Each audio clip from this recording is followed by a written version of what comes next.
After I got my goldfinch feeder and used it for a few days, I found that they were piling up an awful lot of seed shells and things on the ground underneath it.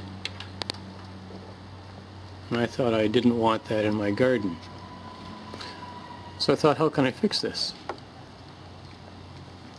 So what I did, I took a plastic cover, the type that you use for your food in a microwave, and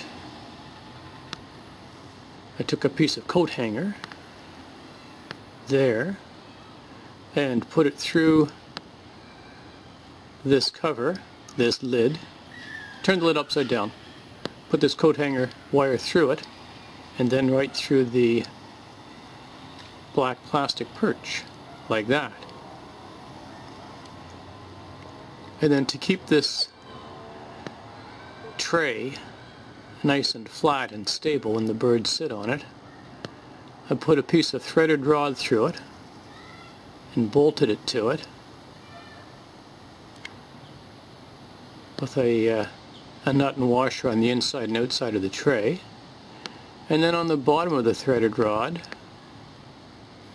I put a piece of scrap pipe as a counterweight. So that helps to keep the tray nice and level when the birds perch on it, and keeps the whole thing very stable. So it's cheap and effective, and it keeps all the seed debris from piling up in my garden. And also the goldfinch sometimes hop down into the tray to get seed that they might have missed.